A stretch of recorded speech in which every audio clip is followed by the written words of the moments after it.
ایک مفعول والی زندگی، انفعالی زندگی بسر کر رہے تھے، اور یہ ساری چیزیں مسلمانوں سے گویا وہ زیر بحث آنا یا ان کو اپنی شے سمجھنا، مسلمان اس کے لیے بھی تیار نہیں تھا۔ اور یہ کوئی جو ہے نا، آج تو یہ باتیں بڑی عجیب لگتی ہیں لیکن یہی حقائق تھے۔ آپ کو معلوم ہوگا کہ پہلی کتاب جو مولانا مودودی رحمۃ اللہ علیہ نے لکھی ہے وہ الجہاد فی الاسلام ہے، اور یہ کتاب جب علامہ اقبال کے پاس پہنچی ہے تو انہوں نے بڑی اس پہ خوشی منائی ہے، اور اس وجہ سے انہوں نے مولانا مودودی کو خط لکھ کے بلایا، آپ جو پٹھان کوٹ جو آپ تشریف لائے تھے، تو یہ در حقیقت علامہ اقبال کی خواہش پر وہ پٹھان کوٹ آئے تھے، اور علامہ اقبال کے دل میں ان کی قدر اس لیے پیدا ہوئی تھی کہ انہوں نے جو یہ کتاب الجہاد فی الاسلام لکھی تھی۔ گویا اس وقت جہاد کا نام لینا ہی ناممکن ہو گیا تھا، اب انہوں نے اس کو ایک نئے طرح سے اس کی حقیقت لوگوں کے سامنے لائی۔ اچھا، یہ جو ساری بدنامی ہو رہی تھی اس میں کچھ تو ہمارے دشمنوں نے اضافہ کر دیا، پراپیگنڈا تو ہوتا ہی ہے، لیکن کچھ ہمارے اپنوں کی غلطیاں بھی تو شامل تھیں نا۔ ہمارا جو دور ملوکیت ہے اس پر ہم فخر تو نہیں کر سکتے۔ یہ جو سارے دبے لگے تھے اسلام کے اوپر، یہ ہمارے اپنے ہاتھوں لگائے ہوئے تھے، یہ کوئی غیروں نے آ کے تو نہیں لگائے تھے۔ آخر واقعہ ہررا کرنے کے لیے امریکی تو نہیں آئے تھے، اور یہ کہ کربلا آ کے برطانیہ والوں نے تو نہیں کیا تھا، یہ ہمارے ہی مسلمان تھے کہ جن کے ہاتھوں یہ سارے ظلم ہوئے۔ یہ تو دو یوں سمجھے مثالیں ہیں جو سب کو معلوم ہیں، وگرنہ یہ کہ یہ جو ملوکیت ہے جو رہی ہے، یہ نبی اکرم صلی اللہ علیہ وسلم کے ایک فرمان کی روح سے جو ہے یہ ملکن آذن کا دور ہے، کاٹ کھانے والی بادشاہی ہے۔ تو آج کا انسان وہ مسلمان ہو یا غیر مسلم ہو، وہ ایسے جبر کو گوارا کرنے کے لیے تیار نہیں ہے۔ یہ جو جمہوریت آئی ہے، یہ تو جو بادشاہوں کا ظلم مغرب میں تھا اس کے خلاف رد عمل کے طور پر آئی ہے نا، تو وہ تو خلافت کو بھی بادشاہی کے طور پر دیکھتے ہیں اور سمجھتے ہیں، اور ویسے ہم نے اسے کیا بھی بادشاہوں کی طرح ہی ہے، وہ اللہ کے نائبین کی طرح تو نہیں کیا، اس کو سر انجام تو نہیں دیا۔ لہٰذا اس دور میں اسلام بالکل جسے کہتے ہیں بدنام ہو چکا تھا، اور اس کا نام لینا بھی مشکل۔ اچھا، اب اس وقت مسلمانوں کے دو بڑے دھڑے، ایک وہ دھڑا تھا جو علماء کے زیر اثر تھا، اور دوسرا وہ دھڑا تھا جو سر سید احمد خان کے زیر اثر آ گئے تھے۔ اور جو بڑا تھا، جسے آپ کہیں مین سٹریم، جسے آپ دینی اصطلاح استعمال کریں تو کہیں سواد اعظم، یا عام اصطلاح استعمال کریں جو عظیم اکثریت تھی، وہ تھی کہ جو علی گڑھ کی تحریک کے تابع ہو کے چل رہی تھی۔ اور علی گڑھ کا اگر وہ آپ نے نقشہ سمجھنا ہو تو وہ یہ تھا، ایک قول نقل کیا جاتا ہے سر سید احمد خان صاحب کا کہ تم اپنے رنگ کو تبدیل کرنے کا اختیار تو نہیں رکھتے، باقی ہر شے میں انگریز بن جاؤ۔ اور وہ جو کسی نے تبصرہ کیا ہے کہ ہم نے دیکھا ہے کہ فیشن میں الجھ کر اکثر تم نے اسلاف کی عزت کے کفن بیچ دیے، نئی تہذیب کی بے روح بہاروں کے عوض اپنی تہذیب کے شاداب چمن بیچ دیے، تو یہ سارا اسی مکتب فکر کے اوپر لازم آتا ہے۔ اب اس کے مقابل جو دوسرا مکتب فکر تھا وہ یہ تھا کہ جی ہم نے تو انگریز کے ساتھ نہ اٹھنا ہے، نہ بیٹھنا ہے، نہ بات کرنی ہے، نہ ان جیسی کوئی شے اختیار کرنی ہے، لہٰذا ہم انگریز سے لا تعلق ہو کر اور ان مسلمانوں سے بھی لا تعلق ہو کر جو انگریز کا سرویہ اختیار کریں گے، اپنے جو جزیرے ہیں ان کے اوپر آرام سے رہیں گے، ہم اس سواد اعظم کا حصہ ہی نہیں بنیں گے۔ یہ ہمارا علماء کے طبقے کی اکثر و بیشتر یہی سوچ تھی۔ یہی وجہ نا جو آپ دیکھتے ہیں کہ کالر کیوں ہیں جی آپ کی، یہ آپ کی آستینیں اس طرح کی کیوں ہیں، آپ نے ٹائی کیوں باندھی ہے اور پینٹ کیوں لگائی، یہ ساری چونکہ انگریز کی نشان، کرسی پہ کیوں بیٹھے ہیں، تو ہم نے انگریز کی کسی نشانی کو اختیار نہیں کرنا۔ جائز ناجائز کی بحث نہیں ہے، یہ شریعت کا مسئلہ نہیں ہے، یہ حکمت عملی کا مسئلہ ہے کہ ہم نے اس تہذیب کی ہر بات کو رد کرنا ہے۔ نتیجہ یہ نکلا کہ کٹ گئے، الگ تھلگ ہو گئے۔ تو معاشرے کا ایک طبقہ وہ ہے جو معاشرے سے کٹ کر الگ تھلگ اپنی خانقاہوں میں کہہ لیجئے یا درسگاہوں میں کہہ لیجئے لا تعلق ہو کے بیٹھا ہے، اور دوسرا طبقہ وہ جو معاشرے کا حصہ ہے، وہ پوری طرح مغربی تہذیب میں غرق ہو چکا ہوا ہے۔ اور اس کا نقشہ جو علامہ اقبال نے کھینچا ہے، بڑا پیارا انداز ہے ان کا۔ وہ کہتے ہیں جو اقبال یعنی اس حالت کو دیکھ کر، ایک تو ان کا وہ فارسی کا شعر ہے کہ پیش ما یک عالم فرسودہ است، ملت اندر آغوش او آسودہ است، میرے سامنے ایک فرسودہ نکمہ بیکار نظام حیات ہے، اور قوم میری پوری کی پوری اس کے اندر بڑے آرام، اس کی گود میں آرام سے چین سے بیٹھی ہوئی ہے، اسے کوئی فکر نہیں ہے۔ ایک تو یہ نقشہ ہے، لیکن ایک دوسرا نقشہ جو اردو میں انہوں نے پیش کیا ہے کہ کہا اقبال نے شیخ حرم سے، شیخ حرم جو بھی کوئی مذہبی پیشوا ہے اس کو جا کے اقبال کہہ رہے ہیں، تے محراب مسجد سو گیا کون، یعنی تم دنیا سے کٹ کر اپنے مسجد کے محراب کی تہ میں بیٹھ کر سو گئے ہو، دنیا سے اب تمہارا کوئی رشتہ ناتا نہیں رہا ہے۔ تہ محراب مسجد سو گیا کون؟ وہ اتنی گہری نیند میں سوئے ہوئے تھے کہ وہ جواب بھی نہیں دے سکے، سوال ہی نہیں سنا، جواب کیا دیتے؟ ندا مسجد کی دیواروں سے آئی، جوابی سوال اگر ہوا ہے تو شیخ حرم نے نہیں کیا، مسجد کی دیواروں نے جواب دیا۔ گویا پتھر بول سکتے تھے، شیخ حرم بولنے کے لیے تیار نہیں تھے۔ ندا مسجد کی دیواروں سے آئی، فرنگی بت کدے میں کھو گیا کون؟ تو قوم کا ایک حصہ وہ تھا جو فرنگی بت کدے میں کھو گیا تھا، اور دوسرا حصہ وہ تھا جو تہ محراب مسجد سو گیا تھا۔ یہ نیند کے ماتوں کو اولاً تو خیر جگانے کی کوشش کی علامہ اقبال نے، لیکن یہ کہ پھر اس کے بعد جو مولانا مودودی کی کاوشیں ہیں اسی کا نتیجہ ہے کہ خیر یہ سکول اور کالج اور یہ یونیورسٹیاں کہ جو در حقیقت گہوارے تھے تہذیب مغرب کے، آج ان میں اسلامی جمعیت جیسے جو یوں سمجھے ایک وقت میں تو توتی بولتا رہا، اور خاص طور پہ جامعہ پنجاب میں تو انہی کی ایک جو ہے وہ پوری طرح ایک جو ہولڈ تھا۔ تو یہ سمجھ لیجئے کہ یہ نقشہ آج ہم نہیں سمجھ سکتے کہ وہ زمانہ کیا تھا۔ اس زمانے میں آپ شلوار قمیض میں کسی کالج میں بھی نہیں جا سکتے تھے، یونیورسٹی تو بہت بات کی بات ہے۔ یہ وہ دور ہے کہ جس میں مولانا مودودی نے اٹھ کر اسلام کی حقانیت بیان کی ہے، جب اسلام کے وکیل بھی اسلام کا نام لینے کے لیے تیار نہیں تھے، وہ بھی تہ محراب مسجد سو رہے تھے۔ اب جو مولانا مودودی کی فکر کی جو بنیاد ہے اس کو سمجھنے کی ضرورت ہے، کیونکہ اس کو سمجھے بغیر آج بھی ہم اس معاشرے میں گم ہو جائیں گے۔ یہ ایک تالاب ہے یا بلکہ سمندر ہے، جہاں آپ کو اپنی فکر نہیں معلوم ہوگی، آپ غیر شعوری طور پر ڈوبتے چلے جائیں گے، اسی رنگ میں رنگتے چلے جائیں گے، اسی رو میں بہتے چلے جائیں گے۔ جس طرف پورے معاشرے کا ڈان بہ رہا ہے آپ بھی ادھر بہنا شروع، آپ سمجھیں گے میں اگینسٹ دا سٹریم چل رہا ہوں، لیکن یہ کہ آپ ڈاؤن دا سٹریم جا رہے ہو۔ جب تک آپ کو فکر کی آپ کو سمجھ نہیں ہوگی۔ ابھی مجھ سے پہلے آپ کو یہی بتایا جا رہا تھا نا شعوری مسلمان بننا ہے، تو شعوری مسلمان بننے کے لیے جو مولانا مودودی رحمۃ اللہ علیہ کی فکر کی بنیادی اساسات ہیں وہ معلوم ہونی چاہیے۔ اب پہلی بات سمجھ لیجئے، یہ جو تقسیم ہے جس کی بنیاد پر ہم کہتے ہیں کہ یہ کافر ہے اور یہ مسلمان ہے، یہ بڑی اہم تقسیم ہے۔ اسی کی بنیاد پر ہمارے نکاح طلاق کے معاملات ہوتے ہیں، اسی کی بنیاد پر ہماری شہریت طے ہوتی ہے، اور ہمارے جو ہے نا بڑے اہم معاملات ہیں۔ اس کا قانونی حیثیت اس میں کوئی شک نہیں ہے، بہت اہم ہے۔ لیکن مولانا مودودی نے جو فکر پیش کی ہے اس میں یہ شے بالکل اگر صفر نہیں ہو جاتی تو ایک درجے سے زیادہ اس کی کوئی حیثیت نہیں رہتی۔ پہلی بات یہ سمجھ لیں، مولانا مودودی یہ کہتے ہیں کہ اس وقت دنیا میں جو مسلمان پائے جاتے ہیں، یہ مسلمان چونکہ انہیں وراثت میں اسلام ملا ہے، یہ موروثی مسلمان ہیں، یہ قانونی مسلمان ہیں، انہیں آپ یہ کہہ سکتے ہیں کہ یہ قوم مسلم ہے، یہ حقیقی مسلمان نہیں ہیں۔ یہ حقیقی مسلمان کب ہوں گے؟ بات بڑی آسانی سے آپ کو سمجھ میں آ جائے گی۔ صحابہ کرام تھے نا، صحابہ کرام میں سے کون تھا کہ جو اس وجہ سے مسلمان تھا کہ اس کے ابا جی مسلمان تھے؟ کوئی بھی نہیں تھا۔ تو وہ کیوں مسلمان ہوا؟ وہ کیوں انگاروں پہ لیٹا؟ اس نے کیوں اپنے جسم کے پرچے اڑانے کے لیے وہ تیار ہو گیا؟ وہ کیوں اپنا خاندان قربان کرنے کے لیے تیار ہو گیا؟ کیوں اس نے نہ بیوی کی پرواہ کی، نہ بچوں کی پرواہ کی، نہ اپنے خاندان کی پرواہ کی؟ کوئی ساری رشتہ داریاں چھوڑ کر وہ اللہ کے رسول صلی اللہ علیہ وسلم کے دامن سے وابستہ ہو گیا، اس لیے کہ محمد الرسول اللہ کی دعوت کو اس نے شعوری طور پر قبول کیا تھا، اس لیے کہ اس نے اسے سمجھ کر اختیار کیا تھا، اس لیے کہ اسے وہ اپنے دل کی آواز محسوس ہوئی تھی، اس لیے کہ اس نے یہ سمجھا کہ یہی بات حق ہے، خود سمجھا۔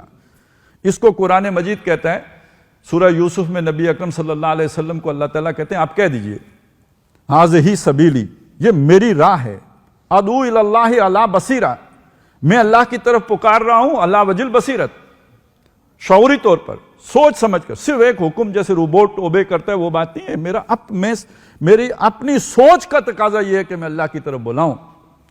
وَمَنِ اتَّبَعَنِی، اور جو میرے پیروکار ہیں وہ بھی علی وجہ البصیرت، اس دین پر چلنے والے، اندھے بہرے مقلد نہیں ہیں۔ یہ ہیں صحابہ کرام رضوان اللہ تعالی علیہم اجمعین۔ اب آپ دیکھیے ہمارا جو معاشرہ ہے، اور معاشرہ ہمارا کوئی لاہور سے اسلام آباد دیکھنے کی ضرورت نہیں ہے اور اسلام آباد سے لاہور دیکھنے کی ضرورت نہیں ہے، میرے ارد گرد میرے اماں، میرے ابا، میرے بھائی، میرے جو رشتہ دار، یہیں سے معاشرہ شروع ہوتا ہے نا، پھر دوست احباب کولیگز، ان سب کو دیکھیے، ان میں سے کتنے جو آپ کو ملیں گے کہ جنہوں نے سوچ کر سمجھ کر اور یہ جان کر کہ یہ حق ہے اسلام کو قبول کیا ہے؟ تو کیوں مسلمان ہے؟ میں کیوں مسلمان تھا؟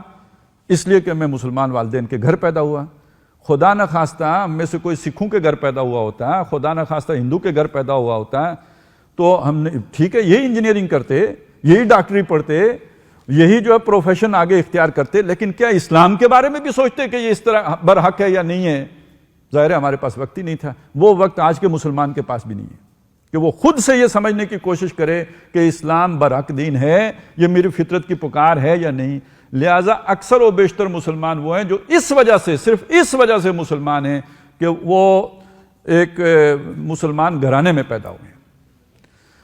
تو حقیقی مسلمان وہ کہلائے گا مولانا مودودی کی نظر میں کہ جس نے سوچ کر سمجھ کر اپنے دل سے اسے قبول کیا ہے. یہ تو ایک رخ ہو گیا، یعنی پہلے نقطے کا ایک پہلو ہو گیا. دوسرا پہلو کیا ہے وہ آپ کی سوچ میں خود بھی آ جانا چاہیے. اس کو ذرا تھوڑا سا عکسی ترتیب میں دیکھیں. دنیا میں اگر کچھ لوگ قانونی مسلمان ہیں تو کچھ کافر بھی تو ہیں نا. وہ جو کافر ہیں وہ کس قسم کے کافر ہیں؟ حضور کے دور میں جو کافر تھے، ابو جہل کافر تھا، ابو لہب کافر تھا، ولید بن مغیرہ کافر تھا. اس کی نوعیت کیا تھی؟ ان کو محمد الرسول اللہ صلی اللہ علیہ وسلم نے دین پہنچایا، دین سمجھایا، دین سکھایا، دین بتایا. یہ سب ان کو پوری طرح سمجھ آ گیا. ان کے دل نے مان لیا کہ محمد الرسول اللہ سچے ہیں. اس کے بعد انہوں نے اپنے تعصبات کی وجہ سے، اپنی چودراہٹوں کی وجہ سے، اپنے مفادات کی وجہ سے، اپنی دنیاوی اغراض و مقاصد کی وجہ سے، یا اپنی کمزوریوں کی وجہ سے یا بزدلی کی وجہ سے اسلام کو قبول نہیں کیا. یہ وہ کافر تھے جو محمد الرسول اللہ کے دور میں تھے. آپ میں سے کوئی کہہ سکتا ہے کہ آج کے کافر ایسے ہی کافر ہیں؟ دل پہ ہاتھ رکھ کے سوچئے، کیا آج مودی تک اس طرح اتمام حجت ہو گئی ہے جیسے محمد الرسول اللہ نے ابو جہل پر کی تھی؟ بش پر، ٹرمپ پر، جو بائیڈن پہ؟ ہمارا خود دل گواہی دیتا ہے، ہماری عقل تسلیم کرتی ہے کہ نہیں یہاں تو کوئی پہلے درجے کی بھی حجت قائم نہیں، بلکہ الٹی حجت قائم ہوئی ہے. الٹی کا مطلب کیا ہے؟ کہ حجت قائم کرنی تھی مسلمانوں نے. مسلمانوں کا اپنا کردار اتنا خراب ہے، اتنا پست ہے، اتنا گھٹیا ہے کہ اگر کوئی اپنے طور پر دین سیکھنا بھی چاہے تو مسلمان کو دیکھ کر یہ سوچے گا کہ جس دین کا پیروکار اس کردار کا مالک ہے اس دین میں کیا اچھائی ہوگی. لہذا آج کا کافر بھی قانوناً تو کافر ہے، قانونی سطح پر تو اسے کافر مانا جائے گا، اور وہ تمام قانونی ضابطے اس کے ساتھ اختیار کیے جائیں گے. وہ جو شادی بیاہ کے معاملے میں ہیں یا اور جو دوسرے طریقے ہیں وہ تو سارے قانونی چیزوں میں اسے کافر سمجھا جائے گا. لیکن حقیقی کافر وہ تب بنے گا جب اس پر اتمام حجت کی جائے گی، اسے سمجھ آئے گی کہ دین حق ہے، لیکن اسی طرح اپنی چودراہٹوں، اپنے تعصبات کی وجہ سے دین کو قبول نہیں کرے گا. اب وہ حقیقی معنی میں کافر ہوگا. اب اس کا نتیجہ یہ ہے کہ ہمارا رویہ ابنائے نو کے ساتھ، اپنے جو بھی خواہ مسلمان ہوں یا کافر ہوں ان کے ساتھ داعیانہ ہونا چاہیے. جیسے ایک دعوت دینے والا کسی کو مخاطب کرتا ہے ہمدردی سے، خیرخواہی سے، بھلائی سے، اچھائی سے، یہ انداز ہمارا جہاں مسلمانوں کے ساتھ ہونا چاہیے وہاں کافروں کے ساتھ بھی ہونا چاہیے. تو ایک نقطہ تو یہ ہے، اس کو اچھی طرح سمجھ لیجیے. یہ وہ بات تھی کہ جو متحدہ ہندوستان میں مولانا مودودی کر رہے تھے، اور اس بات کا اثر صرف مسلمانوں ہی پر نہیں پڑ رہا تھا بلکہ اس کو کافر لوگ بھی سمجھ رہے تھے. دوسرا نقطہ اس سے بھی زیادہ اہم ہے، وہ خاص طور پر شعوری مسلمان بنے بغیر اس کی سمجھ آ ہی نہیں سکتی اور اس پر چلا ہی نہیں عمل ہی نہیں ہو سکتا. وہ نقطہ سمجھ لیجیے. ایک لفظ ہے جسے ہم عبادت کہتے ہیں. عبادت کا اس وقت جو مفہوم رہ گیا تھا نا، وہ بس یہ رہ گیا تھا کہ جس نے نماز پڑھ لی، روزہ رکھ لیا، حج کر لیا، زکوٰۃ ادا کر لی، اس نے عبادت کا حق ادا کر دیا. مولانا مودودی نے عبادت کا ایک بالکل نیا مفہوم جو ہے اس دور کے اعتبار سے نیا، کوئی انہوں نے اپنے پاس سے گھڑا نہیں. محمد الرسول اللہ صلی اللہ علیہ وسلم کے دور میں عبادت کا وہی مفہوم تھا، لیکن وہ دب گیا تھا، وہ مسخ ہو گیا تھا، وہ محدود ہو گیا تھا، وہ پرورٹ کر دیا گیا تھا. اس کو مولانا مودودی نے از سر نو اجاگر کیا. جیسے ایک تجدید کی جاتی ہے کسی شے کی، اس کے اوپر سے گرد جھاڑ کر اس کے غلط تصورات مٹا کر اس کو اثر نو اجاگر کیا۔ یہ جو اجاگر کیا ہے، ویسے ایک کتاب ہے ان کی، بڑی اچھی کتاب ہے، پڑھیے گا، میں اس وقت اس سب کی وضاحت نہیں کر سکتا، صرف عبادت کے حوالے سے اس کتاب کو ریفر کر رہا ہوں۔ قرآن مجید کی 4 بنیادی اصطلاحات، شاید آپ میں سے کسی نے پڑھی ہو، لیکن اس کو ذرا گہرائی میں پڑھنے کی ضرورت ہے، بہت اچھی طرح سمجھ کے پڑھنے کی ضرورت ہے۔ ابھی ہم پھر عبادت، اس میں سے ایک عبادت بھی ہے، 4 بنیادی اصطلاحات میں سے ایک دین ہے، ایک الہ لفظ ہے، ایک رب لفظ ہے، اور ایک عبادت کا لفظ ہے۔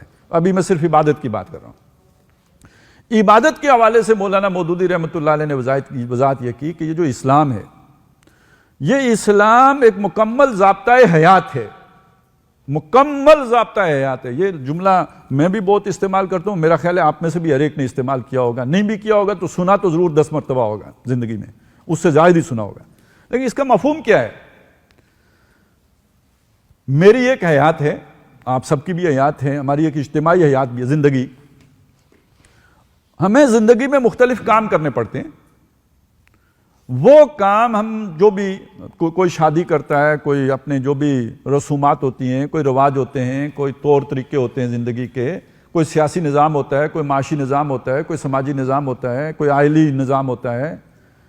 تو دنیا میں تو تصور یہ پایا جاتا ہے کہ یہ چیزیں انسان ہٹ اینڈ ٹرائل سے سیکھ کر، تجربے کر کے اپنے لیے ضابطۂ حیات بنا لیتا ہے۔ مغرب کے ضابطۂ حیات تو ایسے ہی بنے نا، آپ نے ایک کام کیا، غلط ہو گیا، ٹھوکر کھائی، چوٹ لگی، پھر اگلی دفعہ وہ غلطی نہیں کی، اگلی دفعہ کریکشن کر لی، تو اسی طرح ہٹ اینڈ ٹرائل سے افراط و تفرید کے دھکے کھاتا انسان آگے بڑھ رہا ہے۔ ہمارا دعویٰ یہ ہوا کہ جناب نہیں، اسلام کامل نظام حیات ہے کہ آپ کو دھکے کھانے کی ضرورت نہیں ہے، آپ کو چوٹیں برداشت کرنے کی ضرورت نہیں ہے، آپ کو غلطی کر کے سیکھنے کی ضرورت نہیں ہے۔ ادھر آئیں، ہمارے پاس ایک کامل نظام حیات موجود ہے، آپ جو کرنا چاہتے ہیں اس کے بارے میں یہ رہنمائی دے دیتا ہے۔ ہمیں یہ تو معلوم تھا کہ ہم اگر پیشاب کریں تو اسے خشک کیسے کرنا ہے، یہ تو پتہ تھا، اسلام ہمیں بتاتا ہے کہ جی اس طرح کر کے آپ نے پاکی اختیار کر لینی ہے۔ ہمیں یہ معلوم تھا کہ ہم نے اگر صحبت کی ہے تو اس کے بعد جسم پاک کیسے کرنا ہے، جی اسلام نے ہمیں یہ رہنمائی دی ہے، یوں کر کے نہاؤ گے تو پاک ہو جاؤ گے۔ ہمیں یہ پتہ تھا کہ نماز پڑھنی ہے تو اس سے پہلے وضو کیسے کرنا ہے، جی اسلام نے بتایا وضو یوں کر کے کرنا ہے، یہ تو ہمیں معلوم تھا۔ لیکن کیا یہ بھی معلوم تھا کہ اسلام کا کوئی سیاسی نظام بھی ہے جو آج کے دور میں قابل عمل ہو سکتا ہے؟ کیا یہ بھی معلوم تھا کہ اسلام کا کوئی معاشی نظام بھی ہے جو آج کے دور کی ضرورتیں پوری کرتا ہے؟ میری یہ بات آپ کو تب سمجھ میں آئے گی کہ جب آپ کچھ لوگوں سے، اور کچھ لوگوں کا مطلب کوئی مزدور ریڑھی والے نہیں، کچھ لوگوں کا مطلب ہمارے حکمران، کچھ لوگوں کا مطلب ہے ہمارے وہ لوگ کے جو ٹرینڈ سیٹ کرتے ہیں، وہ لوگ کے جو ہمارے ذہن بناتے ہیں، گویا ہمارے حقیقی رہنما، جب ان کی زبانوں سے ہم سنتے ہیں کہ یار اسلام تو بہت پرانا، 1400 سال پرانی بات ہے، دنیا بہت آگے آ گئی ہے، اس کا مطلب کیا ہے؟ اس کا مطلب ہے کہ آج کی دنیا اتنی آگے آ گئی ہے کہ پرانا اسلام اب اس کے اوپر قابل عمل نہیں رہا۔ یہ پرویز مشرف صاحب کیا کہتے تھے؟ آپ کو تو ان کا تو پتہ ہے نا، اگر آپ کو ایوب خان صاحب کا نہیں پتا تو پرویز مشرف صاحب کا تو پتہ ہے نا۔ اس سے بہت پہلے جب قرارداد مقاصد پاس ہو، اس وقت بھی بعض اسمبلی کے ممبرز نے یہ بات کہی تھی، جو مخالف تھے، جو نہیں چاہتے تھے کہ قرارداد مقاصد پاس ہو، کہ یہاں کوئی قانون قرآن و سنت کے خلاف نہیں بنے گا۔ تو انہوں نے جو باتیں کہی تھیں ان میں سے ایک یہ بھی تھی کہ ہم آج یہ قرارداد پاس کرنے کے بعد مہذب دنیا کو منہ دکھانے کے قابل نہیں رہے۔ وہ جیسے پینڈو آدمی ہوتے ہیں نا، پینڈو کو کہتے ہیں یار میں شہری ایلین، تو ہم ایلین ہو گئے بس، اب ہم دنیا کو منہ دکھانے کے قابل نہیں رہے۔ یہ سوچ ہے، ایک سوچ ہے۔ اب وہاں پہ کھڑے ہو کے یہ کہنا کہ اسلام زندگی کے ہر معاملے میں رہنمائی دیتا ہے، میرے جملہ مسائل حل کرتا ہے، جو مسئلہ کسی انسان کو پیش آ سکتا ہے اس کا حل قرآن مجید میں اور سنت رسول صلی اللہ علیہ وسلم میں اور اسلام کی روایت میں موجود ہے۔ یہ ایک بہت بڑا دعویٰ اپنی جگہ پہ، اور اس کے اپنے کچھ جو ہے وہ نتائج ہیں، اس کو میں ایک طرف رکھ کر میں اس کو عبادت کے ساتھ جوڑنا چاہتا ہوں۔ اس کو سمجھ لیجئے، عبادت جس شے کا نام ہے، ان تمام احکام کی تابعداری کو کہ جو ہمیں زندگی کے مختلف پہلوؤں کے حوالے سے اسلام نے دیے ہیں، ان کی تابعداری کا نام عبادت ہے۔ صرف نماز پڑھ لینے سے، روزہ رکھ لینے سے، حج کر لینے سے، زکوٰۃ کر لینے سے عبادت کا حق ادا نہیں ہوگا، یا یہ کہ صبح نماز پڑھ کے بیٹھے رہے اور پھر سورج نکلنے کے بعد 2 نفل پڑھ کے اٹھ کے آ گئے تو عبادت گزار ہو گئے۔ نہیں، جب آپ اپنی پوری زندگی کے معاملات میں، اپنے روزمرہ کے معمولات میں ہر کام اسلام کی ہدایت کے مطابق کریں گے تو آپ صحیح معنوں میں عبادت گزار ہیں۔ اب آپ نے عبادت کا حق ادا کیا ہے، اور یہ تقاضا ہے جو اللہ تعالیٰ بندے سے چاہتا ہے۔ اس کی ایک وہ مثال بھی دیتے ہیں کہ اللہ تعالیٰ نے اگر 10 احکام دیے ہیں اور 8 آدمی پورے کر لے، 2 پورے نہ کرے، تو اس کا مطلب کیا ہے؟ اس نے عبادت کا حق ادا نہیں کیا، کیونکہ یہ تو غلامی ہے۔ غلام اپنی مرضی سے کوئی شے قبول کر لے، کچھ کو رد کر دے، یہ اس کا اختیار نہیں ہوتا ہے۔ ملازم کے پاس تو اس طرح کا اختیار ہو سکتا ہے، غلام کے پاس ایسا اختیار نہیں ہوتا۔ اسے کلی اطاعت کرنی ہوتی ہے، تمام باتیں ماننی ہوتی ہیں۔ ایک بھی چھوڑ دے گا تو وہ جو ہے راندہ درگاہ ہو جائے گا، جیسے شیطان ہو گیا، صرف ایک حکم نہیں مانا تھا اللہ تعالیٰ کا، اور اس کے نتیجے میں اس کو جو ہے وہ اللہ تعالیٰ نے لعنتی کر دیا۔ یہ ذہن میں رکھیے کہ عبادت کا مفہوم یہ انہوں نے طے کیا۔ اس سے اگلی بات، یہ تو بعض باتیں وہ ہیں کہ جو الحمدللہ بہت بڑے حصے میں اب سمجھی جا چکی ہیں، اور اس وقت اس پر اللہ کا شکر ادا کرنا چاہیے کہ یہ بات اب تقریباً اہل مذہب نے بھی تسلیم کر لی ہے۔ وہ بہت محدود حد تک وہ مسخ تصور باقی رہ گیا، وگرنہ اکثر و بیشتر اہل علم میں یہ باتیں اب یوں سمجھیے زبان زد عام ہو چکی ہیں۔ عوام میں ابھی بھی نہیں، لیکن یہ کہ اہل علم میں یہ باتیں اب تسلیم شدہ ہو گئی ہیں، مسلمہ ہو گئی ہیں۔ ایک مسئلہ وہ ہے کہ جس نے آ کے سب سے زیادہ تحریک اسلامی کو نقصان پہنچایا ہے، اور ابھی بھی پہنچ رہا ہے اس سے۔ اور تحریک اسلامی سے مراد صرف کوئی ایک جماعت نہیں ہے، یہ پورا عمل جو احیاء کا عمل ہے، جو سوئی ہوئی امت کو جگانے کا عمل ہے، جو دبے ہوئے دین کو دوبارہ جو ہے وہ برسر اقتدار لانے کا عمل ہے، وہ مصر میں ہو، وہ ترکی میں ہو، وہ پاکستان میں ہو، یہ سارا تحریک اسلامی ہے۔ یہ جو نقصان پہنچا ہے وہ کیا ہے؟ وہ یہ کہ لوگوں کو یہ بات تو سمجھ میں آ گئی کہ اسلام ایک کامل نظام حیات ہے، اسلام اپنا غلبہ چاہتا ہے، اسلام اگر غالب نہ کیا جائے تو وہ در حقیقت ایک مذہب بن کے رہ جاتا ہے، دین نہیں رہتا۔ یہ باتیں تو سمجھ میں آ گئیں، لیکن اگلا مسئلہ یہ تھا کہ دنیا واقعی بدل گئی تھی، دنیا واقعی بدل چکی ہے۔ اب آپ سوچئے، دین کا ایک حکم ہے مشورہ کرو، ہے نا، امرہم شورا بینہم، ان کے معاملات آپس کے معاملات مشورے سے طے ہوتے ہیں۔ کچھ تو اللہ کے احکامات ہیں، اللہ نے کہا نماز پڑھو، اب اس میں یہ مشورہ تو ہو سکتا ہے یہاں پڑھیں کہ وہاں پڑھیں، لیکن پڑھیں یا نہ پڑھیں یہ مشورہ نہیں ہو سکتا، پڑھنی ہے، وہ تو عبادت سے متعلق بات ہو گئی۔ کب پڑھنی ہے، اول وقت میں پڑھنی ہے یا آخر وقت میں پڑھنی ہے، یہ امر حکم ہو گیا۔ یہ آپ کا جماعتی نظم طے کرے گا، جی پہلے وقت میں پڑھ لو یا آخر وقت میں پڑھو یا درمیان میں پڑھو۔ اب یہ اللہ نے چھوٹ دی ہوئی ہے نا، ایک وقت سے ایک وقت تک ظہر کا ٹائم ہے، یہاں سے لے کے یہاں تک عصر کا ٹائم ہے۔ اب یہ جو درمیان کی بات ہوئی ہے، یہ امر حکم ہو گیا کہ آپ اپنی مرضی سے طے کر لو۔ اب یہ کوئی ایک آدمی طے کرے گا نہیں، یہ امر ہم ہے، یہ مسلمانوں کے مشورے سے طے ہوگا۔ اور کچھ چیزیں ایسی ہیں جو اجتہادی نوعیت کی ہوتی ہیں، جہاں اللہ رسول کا حکم نہیں ہوتا وہاں پہ یا قیاس کرنا پڑتا ہے یا اجتہاد کرنا پڑتا ہے۔ یہ بھی مسلمانوں کا امر ہو گیا، امر ہم ہو گیا، یہ مشورہ کر کے ہوگا۔ اب مشورے کی صورت مدینے میں بھی تھی۔ اب دیکھیے نا، حضرت عمر رضی اللہ تعالیٰ عنہ ہیں، وہ چاہتے ہیں کہ جو ایک نیا مسئلہ کھڑا ہو گیا ہے، مسئلہ یہ کھڑا ہو گیا ہے کہ زمین عراق کی، شام کی مسلمانوں نے ان پر جو قبضہ کیا ہے، اب وہاں کے مجاہدین یہ کہتے ہیں جنہوں نے وہ فتح کی ہیں کہ یہ مال غنیمت ہے، ہمیں دے دو۔ بھائی مال غنیمت کا جو اصول ہے وہ اس کا اپلائی کرو، زمین کے اوپر بھی ہوگا، یہ ہم نے چھینی ہے، یہ ہماری زمینیں ہوں گی۔ حضرت عمر سوچ رہے ہیں کہ بھائی ایسا ہو گیا تو بڑی جاگیرداری قائم ہو جائے گی۔ اب اس پہ مشورہ ہو گیا، اب شورا بیٹھی ہے، بالآخر جا کے فیصلہ ہو گیا کہ یہ مالف ہے۔ میں اس وقت وہ مسئلہ نہیں سمجھانا چاہ رہا، میں یہ بتانا چاہ رہا ہوں کہ اس وقت مشورہ کیسے ہوتا تھا۔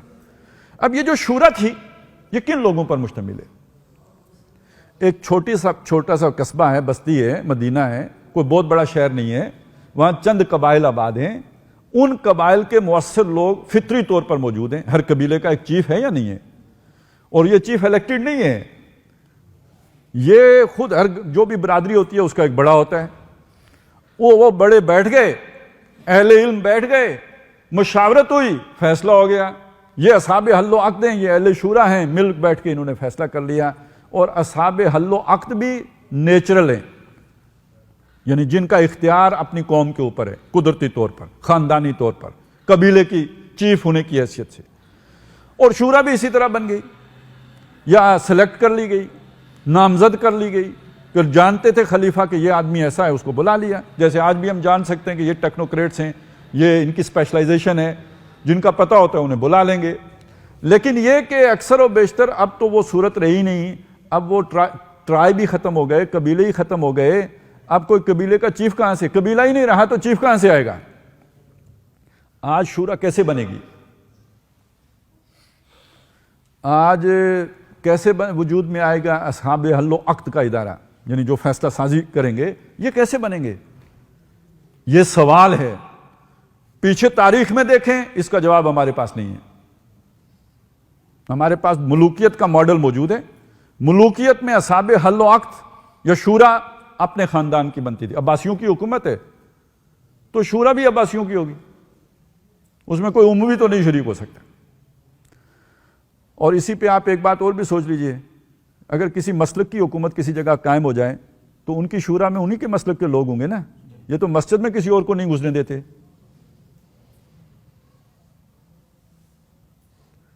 اور اگر کسی ایک مسلک کی حکومت قائم ہو جائے تو ان کے اصحاب حل و عقد بھی ان کے اپنے ہی مسلک کے ہوں گے. کسی دوسرے مسلک کے لیے تو کوئی اسے جینے دے دیں تو بڑی مہربانی ان کی. تو اب لوگوں کے دلوں میں یہ سوالات اٹھتے ہیں یا نہیں؟ جب آپ بات کرتے ہیں نا اسلام, تو وہ سمجھتے ہیں کہ یار یہ کہیں اپنی اجاراداری تو نہیں قائم کرنے چلے. ڈر جاتے ہیں, اور اب بھی ڈرتے ہیں, اب بھی ڈرتے ہیں. یہ مسئلہ ہم لوگوں کا حل نہیں کر سکے, یہ باتیں ہم لوگوں کے سامنے رکھ نہیں سکے, انہیں قائل نہیں کر سکے. اس وجہ سے آج بھی ڈرتے ہیں لوگ کہ یہ تو بڑا کوئی جابرانہ نظام آ جائے گا, بڑی جو ہے ڈکٹیٹرشپ آ جائے گی. اچھا, مصیبت یہ ہوئی کہ جہاں کہیں آیا تو آیا بھی ایسا ہی. اب وہ سعودی عرب میں شریعت نافذ ہوئی تو ایک خاص مسلک والی بات ہو گئی, وہاں پہ انہوں نے اپنی اجاراداری قائم کر لی. ایران میں شریعت نافذ ہوئی تو انہوں نے اپنی اجاراداری قائم کر لی. ادھر افغانستان میں شریعت نافذ ہوئی, انہوں نے اپنے مسلک کی آزادی قائم, وہ جو اجاراداری قائم کر لی. اس کی بہت ساری باتیں, میں اس وقت ان میں نہیں جا رہا, میں صرف آپ کو ایک بڑی بات سنا دوں, اس سے آپ کو مسئلے کی نوعیت سمجھ میں آئے گی. علامہ اقبال کے بیٹے ڈاکٹر جاوید اقبال, وہ بھی فوت ہو گئے. اچھا, یہ بھی آپ کو پتہ ہے کہ وہ کوئی اتنے دیندار آدمی نہیں تھے, وہ بڑے مطلب کھلے ڈلے ذہن کے آدمی تھے. تو جب روس ٹوٹا ہے اور یہ مسلمان ریاستیں آزاد ہوئی ہیں, نو آزاد شدہ مسلمان ریاستیں, وہ ان کے دورے پہ گئے. یہ جو ازبکستان اور ترکستان اور یہ جو آذربائیجان اور ان علاقوں میں گئے. ان میں سے بعض جگہوں پہ بڑے مخلص لوگ انہیں ملے حکمرانوں میں, جنہوں نے یہ کہا کہ جی ہم یہ چاہتے ہیں کہ صحیح اسلام ہم اپنے علاقوں پہ نافذ کرتے ہیں, لیکن ہمیں نہیں پتا, ہمارے پاس ماڈل کوئی نہیں ہے. سعودی عرب کا ماڈل ہم نہیں اختیار کر سکتے, ایرانی ماڈل ہمارے لیے جو ہے وہ قابل تقلید نہیں ہے. ہمارے پاس کوئی ماڈل نہیں ہے جو آج کے دور کے تقاضوں کو پورا کرتا ہو. یہ ماڈل کس کے پاس ہے آپ کو پتہ ہے؟ جی, یہ مصیبت ہے. یہ ہماری صندوق میں رکھا ہوا ہے, آپ کی صندوق میں رکھا ہوا ہے. اسلامی ریاست کتاب کبھی اس کے اوپر پڑی ہوئی گرد کسی نے ہٹا کے اسے پڑھنے کی کوشش کی ہے؟ مولانا مودودی کی کتاب ہے. وہی مودودی جنہوں نے الجہاد فی الاسلام لکھی, بلا ضرورت لکھی, کتاب بیچ کر پیسے کمانے کے لیے لکھی, یا دین کا ایک تصور جو مسخ ہو گیا تھا اس کو ٹھیک کرنے کے لیے لکھی. تو اسی طرح اسلامی ریاست بھی اسکالرز میں اپنا نام لکھوانے کے لیے نہیں لکھی ہے اور اپنا ڈنکا بجوانے کے لیے نہیں لکھی ہے, اسلام کی اس مشکل کو دور کرنے کے لیے لکھی ہے.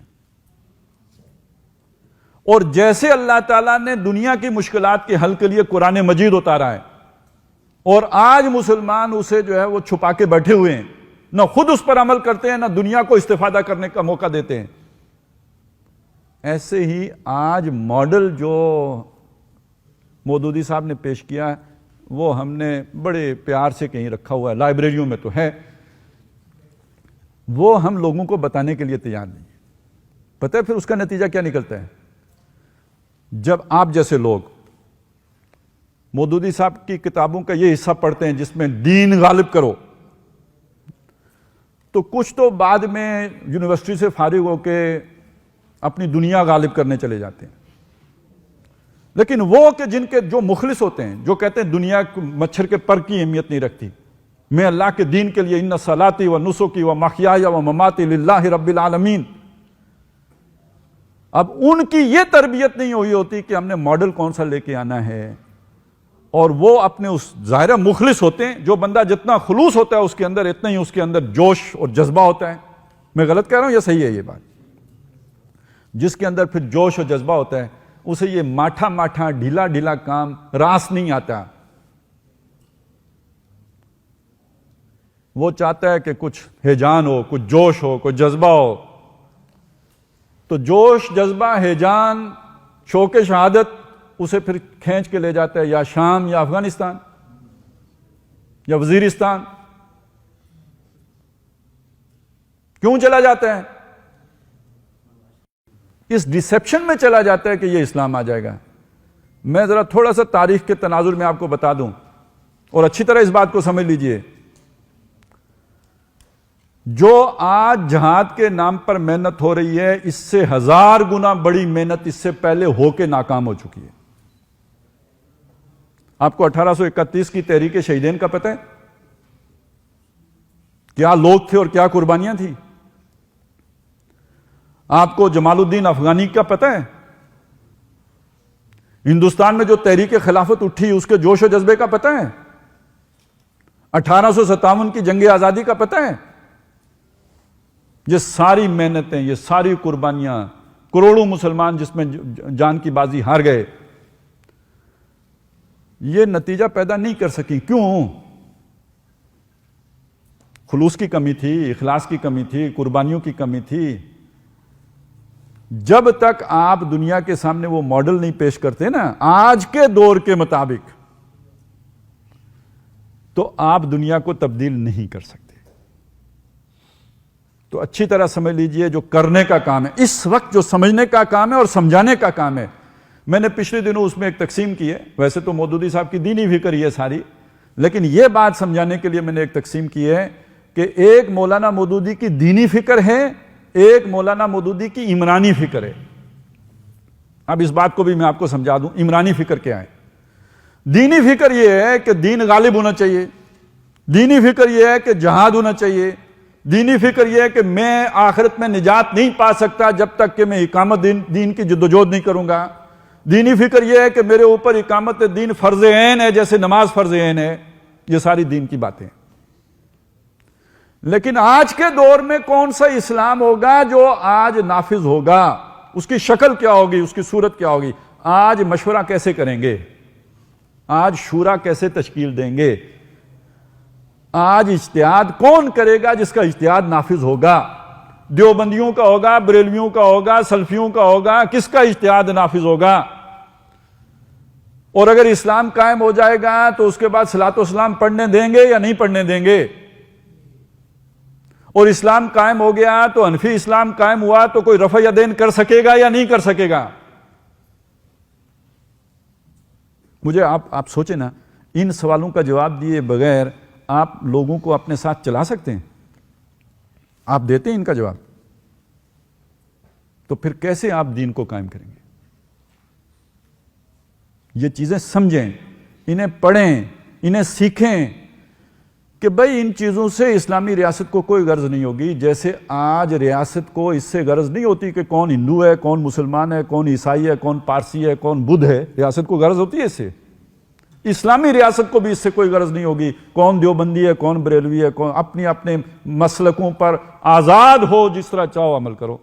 وہ جواب دیو اللہ کو. ہم آپ کے مذہب کو نہیں چھیڑتے. آپ کا مذہب، اس مذہبی آزادی. اور مذہب سے مراد کیا ہے؟ عقیدہ، رسومات عبودیت، مراسم میں جو آپ کی جو سماجی رسومات، ان میں آپ کو آزادی ہے اپنے مسلک پر عمل کرنے کی. لیکن جو اجتماعی معاملات ہے، سماجی نظام، معاشی نظام، سیاسی نظام، یہ کسی مسلک کے تابع نہیں ہوگا، یہ قرآن و سنت کے تابع ہوگا. پہلا مسئلہ یہ. شورا، اب شورا ہوگی الیکٹڈ، لوگ چنیں گے. لوگ شورا کو منتخب کریں. جیسے پارلیمنٹ منتخب ہوتی ہے ایسے شورا منتخب ہوگی. قانون سازی، اجتہاد پارلیمنٹ کرے گی. قانون سازی یعنی جسے اجتہاد کہتے ہیں وہ کون کرے گا؟ پارلیمنٹ کرے گی. لیکن کوئی قانون قرآن و سنت کے خلاف نہیں بنا سکتی.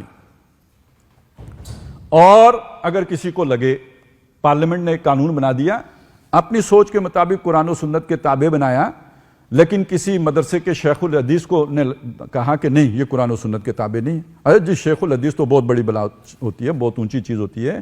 ایک ریڑھی والے کو لگا کہ یہ قرآن و سنت کے مطابق نہیں ہے, اس کا حق ہے وہ عدالت میں جائے, اس قانون کو چیلنج کر دے.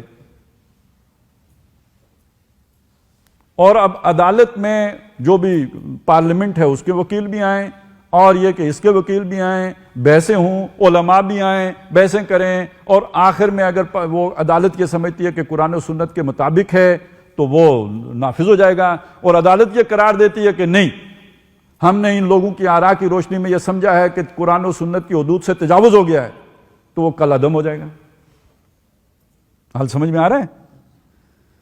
یہ باتیں آپ جا کے سیکولر سے سیکولر بندے کے سامنے بھی کریں گے نا تو اسے وہ ماننے پہ مجبور ہو جائے گا یار اسلام قابل عمل ہے. اور یہ باتیں کیے بغیر جب آپ کہیں گے خلافت آ جائے, اسلام آ جائے, تو لوگ کہیں گے یار داعش آ رہی ہے.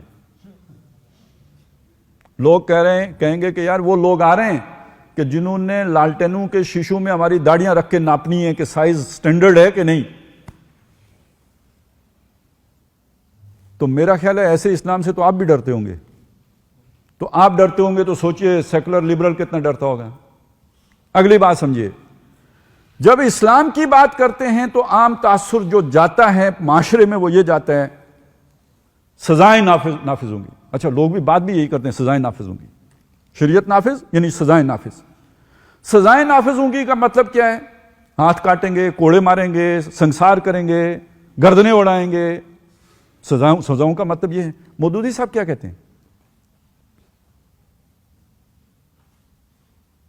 وہ کہتے ہیں معاشرے میں عدل کا نظام قائم کیے بغیر سزائیں نافذ کرنا ظلم ہے.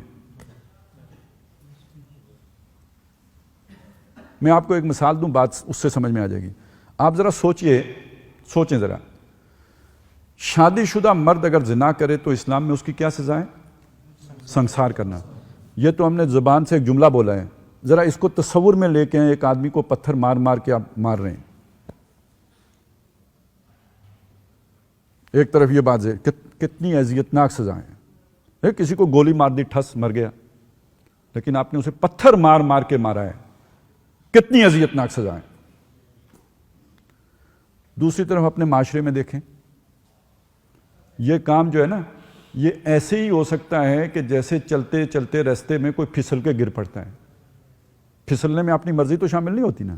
ہمارے معاشرے میں اگر آپ دیکھیں تو یہ راستہ اتنا کھلا ہے کہ بہت احتیاط سے نہ چلیں تو کسی بھی وقت کسی سے بھی یہ حرکت ہو سکتی ہے.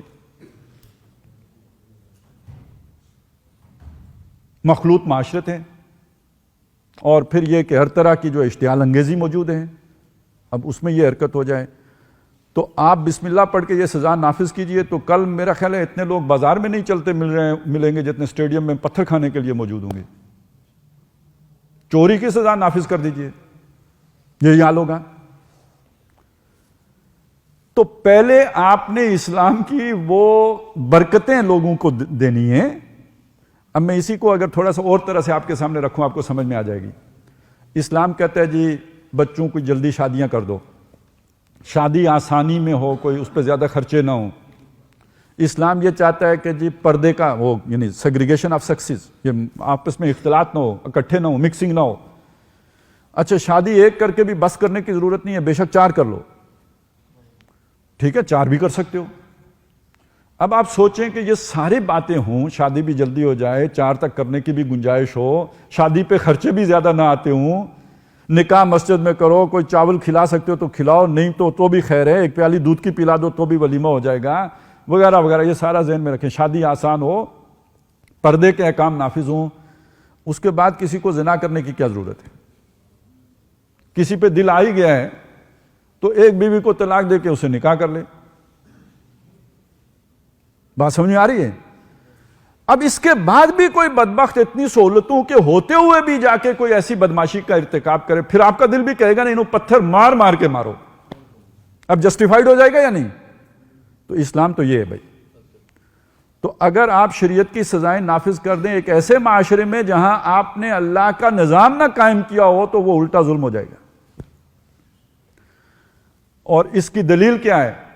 حضرت عمر رضی اللہ تعالیٰ عنہ کا فیصلہ.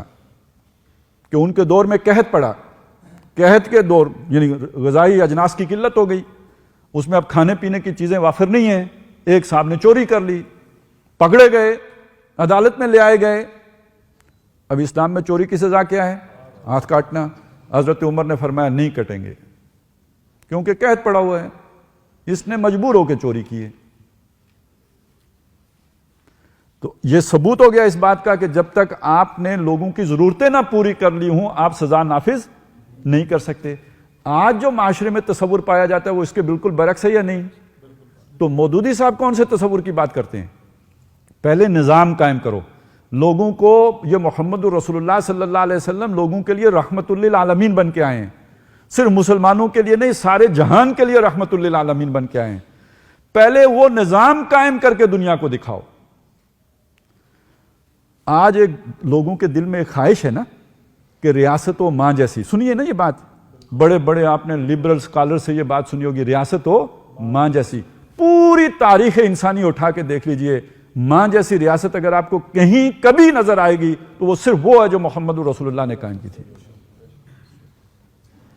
آپ ماں جیسی ریاست بنائیں گے تو یہ اسلام ہے، اور آپ نے صرف لوگوں کی گردنیں کاٹی، ہاتھ کاٹے یا ان کو کوڑے مارے یا سنسار کیا، یہ آپ کے اپنے ارمان نکلنے کا تو انداز ہو سکتا ہے، لیکن یہ اسلام نہیں ہے، اور نہ ہی یہ اسلام کی اسپرٹ ہے، نہ یہ اسلام کی روح ہے۔ تو میرے بھائی وہ جیسے حدیث میں آتے ہیں نا کہ لوگوں کو خوشخبری سناؤ، انہیں اسلام سے متنفر نہ کرو، تو یہ نہ ہو کہ ہم لوگوں کو متنفر کر رہے ہوں، ہم لوگوں کو ڈرا رہے ہوں، ہم لوگوں کو خوفزدہ کر رہے ہوں۔ یہ چیزیں لوگوں کے سامنے رکھیں گے تو جو آج آپ کا مخالف ہے وہ کل آپ کا اس کے لیے حمایتی بن سکتا ہے۔ یہ ہے اصل میں آپ کے پاس وہ سوچ، وہ فکر، وہ تھاٹ جو لوگوں کو قابو کر سکتی ہے، پوزس کر سکتی ہے، کھینچ سکتی ہے، آپ سے بڑا مبلغ بنا سکتی ہے، آپ سے بڑا دین کا کارکن بنا سکتی ہے۔ اس کی طرف بلانے کی ضرورت ہے، اس کی طرف لانے کی ضرورت ہے، اس کی دعوت دینے کی ضرورت ہے۔ اس کو میں کہتا ہوں یہ مولانا مودودی کی عمرانی فکر ہے۔ تو ہم نے جب عمرانی فکر پر توجہ نہیں دی، دینی فکر کو ہم نے بہت بیان کیا، تو اب کسی میں اگر جوش پیدا ہوا تو وہ ہمارے کام آنے کی بجائے جا کے کسی اور کے لیے جو ہے وہ مطلب براری کا ذریعہ بن گیا۔ کتنے کارکن ضائع کیا۔ اور آخری نقصان اس کا پتہ کیا ہوتا ہے؟ اب ظاہر ہے جب اس طرح کی بات ہوتی ہے تو ایک فساد پھیلتا ہے، وہ فساد جو عالمی سطح پہ محسوس کیا جاؤ اس کے کلا کمی کی بھی کوشش ہوتی ہے۔ کلا کمی کی جب کوشش ہوتی ہے تو ایک تو بندوق کا جواب بندوق سے، اینٹ کا جواب پتھر سے، وہ تو ہے ہی ہے، لیکن یہ کہ ذہن سازی کی بھی کوششیں ہوتی ہیں۔ تو پھر ایسے دانشور کھڑے کیے جاتے ہیں جو کہتے ہیں یہ فکر ہی غلط ہے، جو کہتے ہیں یہ دہشت گردی کی بنیاد جو ہے مودودی صاحب نے رکھی ہے، کہ جو لوگ جو ہے وہ نظام کو قائم کرنے کے قائل ہوتے ہیں وہ پھر بندوق اٹھا لیتے ہیں، لہذا وہ پوری فکر ہی کو اڑانے کے پیچھے پڑ جاتے ہیں۔ اصل بات کیا ہے کہ جب یہ چیز لوگوں کو ہم سمجھا دیں گے کہ ہم کون سا اسلام چاہتے ہیں، ہم کیسا اسلام چاہتے ہیں، تو پھر ایسے لوگوں کو بھی اپنا لچ تلنے کا موقع نہیں ملے گا۔ اپنی جو بھی وہ اپنا، ویسے تو اس فکر سے ان کی چڑ اور ہے، لیکن ابھی بہانہ یہ مل گیا ہے اور اس بہانے سے وہ فائدے اٹھاتے ہیں، لہذا ان کو بھی اپنا فائدہ اٹھانے کا موقع نہیں ملے گا اور یہ پوری فکر ڈسکریڈٹ ہونے سے بچ جائے گی۔ لہذا یہ وقت کی ضرورت ہے، یہ وقت کی پکار ہے۔ آج کا سب سے بڑا مطالبہ ہم سے یہ ہے، اور یہ دین کا مطالبہ سمجھ لیجئے، کہ ہم دین کا یہ پہلو واضح کریں جو مودودی صاحب کے ذریعے ہم تک پہنچا ہے۔ اس کا مقام کیا ہے یہ تو خیر وقت طے کرے گا۔ آج یہ بات سمجھانا اور سمجھنا بھی مشکل ہے، لیکن مودودی صاحب نے یہ جو کام کیا ہے، یہ جو سوشل تھاٹ، اسلام کی جو سماجی جو سوشل تھاٹ ہے، یہ جو عمرانی فکر ہے، اس کو یہ جو مدون کیا ہے اور آج کے مسائل کا جو یہ حل پیش کیا ہے، یہ جب ہو جائے گا دین قائم اور غالب، اس کے بعد جب لوگ بیٹھ کر اس کا جائزہ لیں گے تو یہ اپنے وقت کا یوں سمجھ لیجئے کہ ایک بہت، یعنی جس طرح مغرب میں کوئی جو مارٹن لوتھر نے کیا ہے نا، یہ اس درجے کا کام ہے، لیکن یہ کہ ہم اگر اس کو آگے لے کے چلنے والے نہیں ہوئے تو بس کتابوں میں لکھا رہ جائے گا۔ تو میں آپ سے یہی گزارش کروں گا، آپ سب طالب علم ہیں، آپ کو اللہ نے صلاحیت دی ہے، پڑھ سکتے ہو، اور یہ کہ سیکھ سکتے ہیں، آپ کے اندر تحقیق کا مادہ بھی ہے، تو ان چیزوں کو سیکھیں، خود سے سمجھیں، اپنے سٹڈی سرکل قائم کر کے ایک پیراگراف پڑھ کر اس پر ڈسکشن کریں، اسے گھوٹیں، اسے ہضم کرنے کی کوشش، اسے چیو کریں تاکہ اچھی طرح یہ چیزیں آپ کے اندر اتر جائیں، اور پھر ان کو لے کے آپ معاشرے میں جائیں گے تو آپ دیکھیں گے قبولیت بہت ہے، لوگ ماننے کے لیے تیار ہوں گے ان باتوں کو۔ اللہ تعالیٰ آپ کو توفیق دے، ہمت دے۔ اب اسلام کا مستقبل آپ کے ہاتھوں میں ہے، ہم تو اپنے حصے کی اننگز کھیل چکے، یہ تو ہم شام کے دھندلکے میں داخل ہو چکے ہیں، تو یہ جو ہم نے دیکھا ہے، سنا ہے، آگے پیچھے کے جو حالات ہیں ان کی روشنی میں جو بات آپ کے سامنے رکھی ہے، اسلام کا مستقبل اسی کے ساتھ وابستہ ہے۔ اللہ تعالیٰ آپ کو اپنی راہ میں قبول کرے، اور یہ دعا ہمیشہ مانگیں کہ جذبہ بھی جو ہے وہ اپنی جگہ بہت قابل قدر ہے، لیکن اندھا بہرا جذبہ جو ہے وہ کام نہیں آتا، وہ اتنی زور سے جا کے کہیں بندہ پھٹتا ہے۔ اس کے لیے ضروری ہے، اللہ نے عقل بھی دی ہے، سوچ بھی دی ہے، سمجھ بھی دی ہے، اللہ سے ہمیشہ رشد و ہدایت کی دعا بھی مانگیں۔ اقول قولی ھذا واستغفر اللہ لی ولکم ولسائر المسلمین والمسلمات۔